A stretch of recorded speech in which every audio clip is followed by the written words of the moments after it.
Three 2026 Lexus ES sedans, one body, three powertrains. The 300h is cheapest and never plugs in. The 350e has the longest electric range of the three 510 kilometers of WLTP range. And the 500e is the quickest, the dearest, and the one that goes the least far. Nobody gets everything here, and only one is worth the money. The 300h asks the least. Because from the outside, the 350e gives away nothing. Same nose, same proportions, same everything. And the 500e, the most powerful ES Lexus has ever sold, wears exactly the same body. Which means the 300h and its two electric siblings share one shape, one length, one silhouette. The 350e hides its motor behind the same grille the petrol car uses to breathe. And the 500e hides two motors behind it, without a single extra vent to warn you. That is deliberate. Lexus wants the 300h buyer and the electric buyer to walk into the same showroom. The 350e is not styled as the future, it is just an ES. And the 500e plays the same trick with twice the motors. In profile, the 300h is long, low, and deliberately anonymous. And the 350e matches it millimeter for millimeter because the body is the one thing they share. The 500e adds a second motor on the rear axle and not 1 centimeter of length. The 300h keeps front-wheel drive and a continuously variable box, the oldest recipe here. The 350e drives its front wheels too, with one motor and no gearbox at all.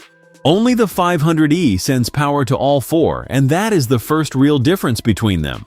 And none of it shows on the outside of the 300h. The 350e wears the same wheels, the same doors, the same glass. And the 500e, the quickest of the three, does not announce itself either. The 300h buyer probably prefers it that way.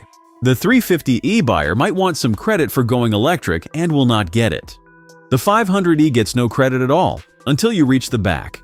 Because the boot lid is where the ES finally admits what it is, the 300h says hybrid. The 350e says electric, with a badge that is the only clue on the whole car. And the 500e says 500, which is the closest Lexus comes to bragging. 3 badges, 3 completely different cars underneath. The 300h burns petrol. The 350d carries a 74.7 kilowatt-hour battery and one motor. The 500e carries the same battery and 2 motors, which is where its problem begins. Because the 350e asks its battery for range and gets 510 kilometers of it. The 500e turns the identical battery into 465 kilometers. So the 350e travels 45 kilometers further on one motor and less power than the 500e. The 500e spends that range on a second motor and asks you to pay for both. Inside, the 300h refuses to be any different. The 350e has the same dashboard, the same screen, the same seats, electric or petrol, the cabin does not care. And the 500e, for its extra money, gets the same layout as the cheapest one. So the 300h is not the poor relation in here. The 350e is not a step up in here because materially it is not one. And the 500e does not climb either. Same screen, same switches, same trim, the money went underneath. Which is good news for the 300h buyer and awkward news for anyone signing for the 500e. The 350e sits between them, paying a small premium over the 300h for a cabin that is identical. The 500e pays a large one for the same. So the 300h wins this round on value, and it is not close. The 350e wins nothing in here, and neither does the 500e, which tells you where their money went. Not the seats, not the screen. The 500e spent it on the second motor, and nothing else. The boot tells a similar story. The 300h loads deep. And the 350e loads just as deep because the battery lives under the floor, not the boot. The 500e keeps that space too, second motor and all. The 300h gives up nothing to the electric pair, and the 350e matches it, which is rarer than it sounds in this class. The 500e matches both of them, which is 3 for 3. So practicality decides nothing. The 300h swallows the same weekly shop as both electrics, which pushes the decision somewhere else entirely. The 350e knows where. So does the 500e. Everything that separates these three is hidden under the bonnet. The 350e has been hiding it all along, behind a nose that gives away nothing. And the 500e keeps it secret until the bonnet goes up. Start with the 300h, and this is where the three finally stop pretending to be the same car. Because the 350e has nothing under there, a cover, some cooling, and a motor you never see. The 500e hides the same emptiness, even with 252 kilowatts underneath. Then the 300e, and there it is. A real petrol engine, 2.5 liters, 144 kilowatts, the least of the three.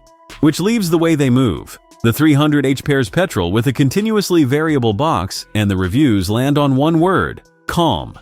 The 350e's 165 kilowatts deliver 8.3 seconds to 100 with no engine noise by design. But the 500e does it in 5.4 seconds, nearly 3 seconds clear, and the quickest ES ever built. So the 500e takes this round outright, and it is the only round it wins. Which brings the one thing that ends this comparison: the 350e plugs in. The 500e plugs in. The 300h cannot plug in at all, and it never will. So the 350e charges, the 300h refuels. Both the 350es and the 500e take 22 kilowatts of alternating current, or 150 on direct. The 350e refills to 80% in about 28 minutes.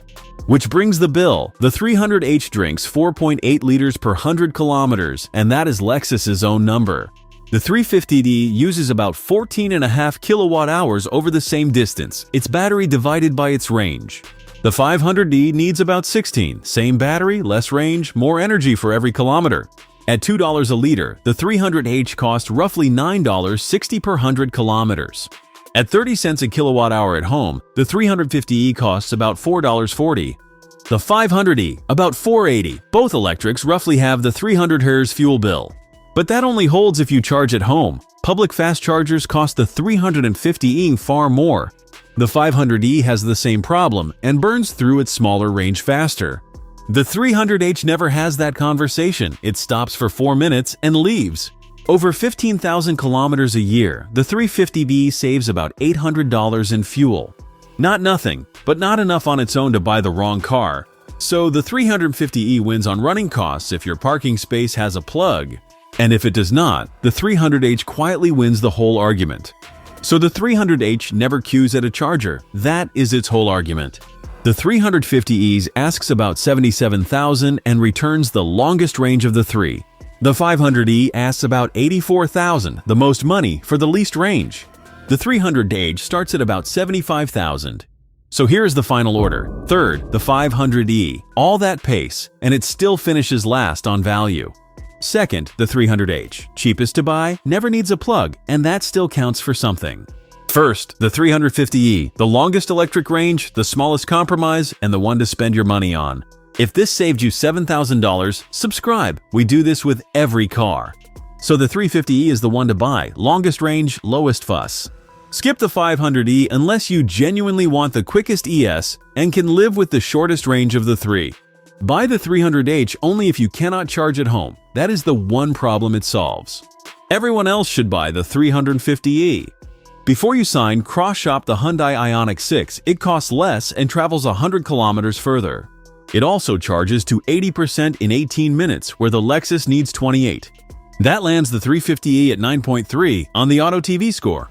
The 500e takes 9.1, quick, expensive, and beaten by its own cheaper sibling. And the 300h, 9.0. Still good, just no longer the obvious one. The Lexus RZ review is on screen now if you want the electric one that actually looks electric.